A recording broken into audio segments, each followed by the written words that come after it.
Todo obreiro cristão deveria estar mentalmente preparado para o sofrimento. Em Pedro 4.1, lemos as seguintes palavras: Ora, tendo Cristo sofrido na carne, armai-vos também vós do mesmo pensamento. Uma atitude mental correta, em relação aos sofrimentos, faz parte do equipamento essencial de todo obreiro cristão.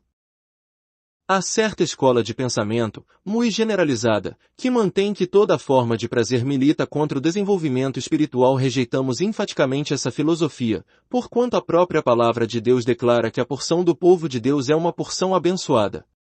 No Salmo 84, podemos ler: O Senhor dá graça e glória, nenhum bem sonega aos que andam retamente.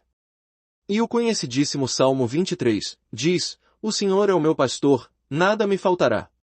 Por todas as páginas da Bíblia o amoroso cuidado do Senhor, que nos trata a qual pastor, é claramente retratado, e por todas as Escrituras vemo-lo a cuidar fielmente dos que lhe pertencem, livrando-os das suas aflições e sempre estabelecendo distinção entre o seu povo e as nações pagãs.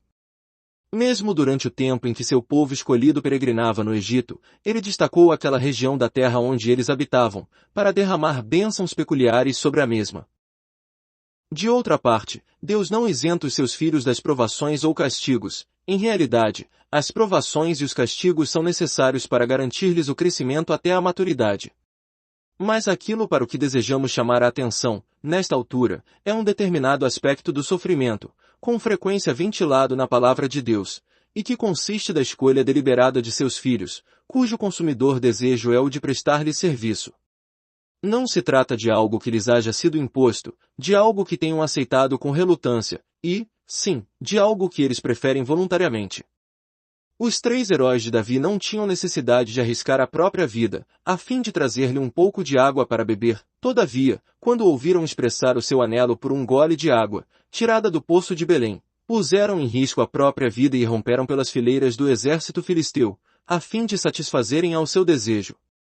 Ver 2 Samuel 23:14-17. Muito sofrimento existe que poderíamos evitar, se assim o desejássemos. Contudo, se tivermos que ser úteis para o Senhor, será fundamentalmente necessário que tomemos a deliberada decisão de palmilhar pela senda do sofrimento por amor a Ele. A menos que assumamos a disposição de sofrer por Ele, o trabalho que realizaremos será de qualidade extremamente superficial. Que queremos dar a entender quando falamos em estar-se mentalmente preparado para o sofrimento? Em primeiro lugar, estabeleçamos claramente a diferença que há entre sofrer e estar mentalmente preparado para sofrer. Estar mentalmente preparado para sofrer implica em termos escolhido espontaneamente a vereda do sofrimento por amor a Cristo, significa que o nosso coração se dispõe a suportar as aflições por causa dele. A questão não consiste da intensidade do sofrimento a que porventura sejamos chamados a experimentar, mas consiste de nossa atitude para com o sofrimento que nos cerca. Por exemplo, o Senhor talvez tenha posto vocês em circunstâncias onde contam com boa alimentação e boas vestes, e com uma casa bem mobiliada. Disso não se segue que se vocês tiverem escolhido sofrer por sua causa, que não poderão continuar desfrutando de todas as dádivas que Ele lhes tiver conferido. A questão não é: sua situação externa é boa ou má? E, sim, a atitude de seu coração se dispõe a suportar privações por amor a Ele? Talvez que os sofrimentos não sejam a porção diária de nossa vida, mas que estejamos preparados para sofrer a cada dia. Infelizmente, a massa comum dos crentes, juntamente com muitos obreiros cristãos, parece poder prosseguir esplendidamente enquanto as circunstâncias lhes são favoráveis, mas, no momento em que alguma aflição lhes sobrevém, estacam de súbito. A dificuldade é que não estão intimamente preparados para sofrer. Se já nos tivermos decidido a aceitar voluntariamente o caminho do sofrimento por causa de nosso Senhor, então os testes nunca nos apanharão desprevenidos. Se Ele achar por bem dar-nos alívio do sofrimento, isso é questão que só a Ele diz respeito. De nossa parte, entretanto, devemos estar sempre prontos para experimentá-lo. Sempre que nos sobrevier o sofrimento nós o aceitaremos como fenômeno normal, e, visto que não o reputamos coisa estranha, não somos tentados a nos desviarmos do caminho, mas prosseguimos diretamente em direção ao alvo. Observem cuidadosamente as palavras de Pedro: Ora, tendo Cristo sofrido na carne, armai-vos também vós do mesmo pensamento. Puderam perceber como a disposição mental para sofrer faz parte de uma armadura? Trata-se de um item de nosso equipamento para a luta espiritual, e que reduz Satanás à impotência quando ele nos ataca em qualquer ponto vulnerável. Se nos faltar essa peça da armadura, não estaremos aptos para o conflito. Existem crentes que suportam os sofrimentos, não tendo, porém, qualquer conceito da preciosidade dos sofrimentos que lhes cabe na vida. Gemem sob o sofrimento sem qualquer senso de gratidão para com o Senhor, e só esperam pelo dia quando puderem ver-se livres do mesmo. Não aceitam a aflição de todo o coração, mas reputam-na como algo deplorável, que tem de ser tolerado. A atitude dos tais demonstra o fato que lhes falta disposição mental para sofrer. Irmãos e irmãs, se em períodos de prosperidade vocês não se armarem com o pensamento que se dispõe a sofrer, então, quando forem apanhados pela adversidade, serão incapazes de continuar servindo ao Senhor. Entretanto, se estiverem armados com a determinação de sofrer por causa dele, prosseguirão constantemente, sem importar o que lhes sobrevenha. Não pensem que, quando estiverem passando por aflições, que de fato estão sofrendo por causa do Senhor. A indagação que é mister que seja feita, não é, por quanto sofrimento eu já passei. Mas é antes, até que ponto me tenho regozijado ante o sofrimento. É possível para o crente sofrer de intensa perturbação e dificuldades, sem ter a disposição para o sofrimento. A disposição para o sofrimento é algo profundamente íntimo. Queremos que fique perfeitamente claro, neste ponto, que é perfeitamente possível para o crente estar mentalmente preparado para o sofrimento, ao mesmo tempo em que não experimenta nenhuma provação material, como também é perfeitamente possível atravessar muitas aflições materiais sem estar armado da disposição de sofrer. Se aos crentes fosse oferecida a opção entre sofrer e não sofrer, muitos, por certo, prefeririam a isenção de todo o sofrimento, e isso pelo motivo simples que lhes falta o desejo de sofrer pelo seu Senhor. Qualquer obreiro cristão em cuja vida se faça ausente essa disposição no íntimo, sempre estará orando para que lhe sejam proporcionadas circunstâncias favoráveis, a fim de que haja progresso na obra.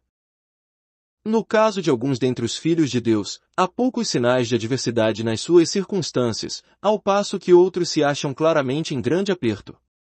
Muito naturalmente, concluiríamos que estes últimos conhecem a graça do Senhor em maior medida do que os primeiros, e que desenvolveriam um mais rico ministério espiritual. Na realidade, porém, é justamente o contrário que se verifica, e quando nos pomos a examinar de perto a situação, descobrimos que embora alguns sofram tanto, falta-lhes a disposição mental para acolherem o sofrimento, e só desejam escapar de suas provações na primeira oportunidade que se lhes deparar. Os sofrimentos dos tais não têm proveito, eles nada aprendem disso. Uma das dificuldades que com grande frequência nos confronta no trabalho é a exiguidade dos recursos financeiros. Há ocasiões em que parece que o Senhor nos deixou provisões inadequadas, e decidimos que não podemos continuar. Como será que o Senhor se sente a respeito da nossa reação? Já ouviram-no perguntar, por qual motivo me estás servindo? Essa indagação nos acha com muita frequência. Qual é o servo de Cristo que poderia estipular que irá ao trabalho se o sol brilhar, mas que permanecerá em casa se vier a chover? Se vocês forem dotados da atitude mental correta a respeito do sofrimento, nesse caso nada poderá intimidá-los. Serão capazes de desafiar as circunstâncias, desafiarão as enfermidades físicas, desafiarão a morte, desafiarão até as próprias hostes das trevas. Todavia, se vocês não houverem cultivado essa disposição, serão assaltados pelo temor, em face das dificuldades, e, se abrigarem o temor, cairão como presas fáceis perante o inimigo. Ele lançará contra vocês exatamente aquilo que mais temem, e assim vocês tornar-se-ão vulneráveis ante seus assédios, visto que a mente de vocês não estará sendo salvaguardada pela determinação de sofrer na carne, tal como Cristo também sofreu. Estamos preparados para dizer-lhe: compelido pelo teu amor e pela tua graça que me confere poder, entrego-me ao teu serviço, quaisquer que forem as consequências. O crente não deve convidar as tribulações, nem sair em busca delas, porém, se elas se atravessarem em seu caminho, ele deve enfrentá-las com a mente já resolvida a suportá-las galhardamente, por amor ao Senhor. Por exemplo, se vocês forem pessoas fisicamente débeis, naturalmente necessitarão de um leito mais confortável do que o precisaria uma pessoa vigorosa. Mas, se ao se lançarem na obra do Senhor, fixarem a mente no ponto que precisam de uma cama mais confortável, tornar-se-ão mais vulneráveis ao inimigo nesse particular. Por outro lado, se vocês estiverem mentalmente preparados para sofrer por causa de Cristo, e então o Senhor lhes prover um leito confortável, não haverá mérito algum em evitar o leito para tornarem mais áspera a sua existência, dormindo no chão. Não imaginem que os crentes que vivem em circunstâncias mais desfavoráveis sejam, automaticamente, capazes de suportar com mais facilidade as dificuldades do que aqueles que vivem em condições mais favoráveis. Somente aqueles que, não importando as suas circunstâncias externas, favoráveis ou desfavoráveis, se têm entregue ao Senhor e se têm armado da disposição mental de sofrer, é que serão capazes de se manter firmes no dia da provação. Um irmão acostumado ao conforto, mas que tenha tido uma transação definida com o Senhor e se tenha disposto ao sofrimento por causa dele, terá muito maior poder para suportar o sofrimento do que qualquer outro irmão, acostumado às privações, mas que não se tenha armado de tal disposição. Se essa questão não for deliberadamente resolvida, a fraqueza de vocês será fatalmente descoberta um dia, e nesse dia vocês sentirão pena de si mesmos. De certa feita, uma irmã, que vinha servindo ao Senhor durante anos, veio falar com uma outra irmã, a qual derramava copiosas lágrimas de autocompaixão, e lhe perguntou: por qual razão você está derramando essas lágrimas?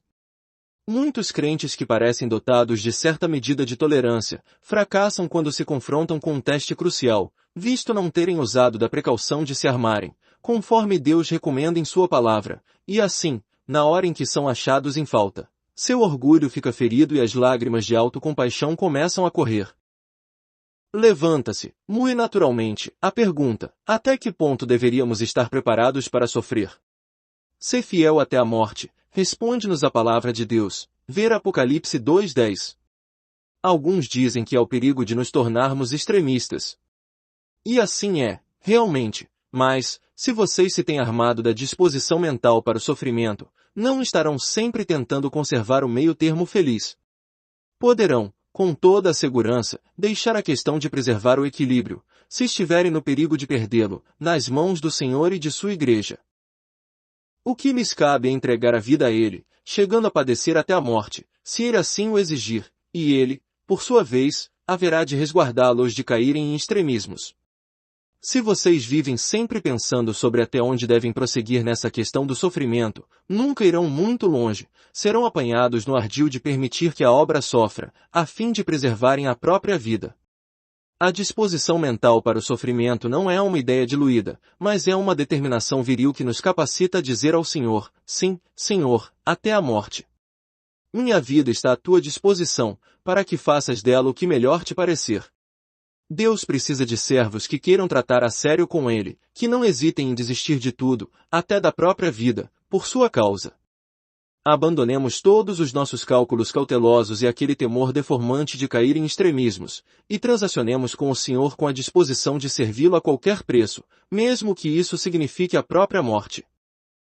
Está registrado, em Apocalipse 12:11, a respeito dos vencedores: eles, pois, o venceram por causa do sangue do Cordeiro e por causa da palavra do testemunho que deram, e, mesmo em face da morte, não amaram a própria vida.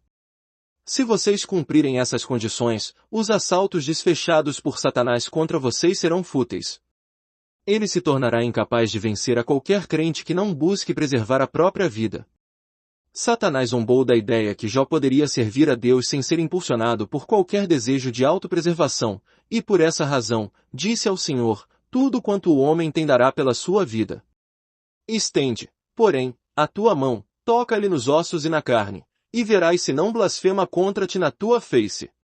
Jó 2:4-5. Satanás sabia que poderia vencer a Jó se este estivesse dominado pelo mais leve interesse próprio, e, por esse motivo, pleiteou pela permissão de sujeitá-lo a um teste. O registro do livro de Jó, semelhante àquele que se encontra no livro de Apocalipse, demonstra a impotência de Satanás para vencer aqueles que não dão a menor importância às suas próprias vidas. Há um limite para os nossos sofrimentos, mas não pode haver limite para a nossa disposição de sofrer. Se, nesse particular, impusermos qualquer limite, Satanás, mais cedo ou mais tarde, nos conseguirá derrotar. Gostaria de perguntar: o que importa é a preservação das nossas vidas ou é a preservação da obra do Senhor? O que tem importância é a salvação de almas ou é a preservação das nossas vidas? O que é de maior importância, salvaguardar os nossos interesses pessoais ou salvaguardar o testemunho do Senhor na terra? Oxalá pudéssemos, todos juntos e cada qual em separado, sacudir de nós mesmos o amor próprio, correspondendo afirmativamente ao Senhor segundo Ele nos fosse desafiando, a fim de servi-lo com exclusividade, visando unicamente os seus interesses.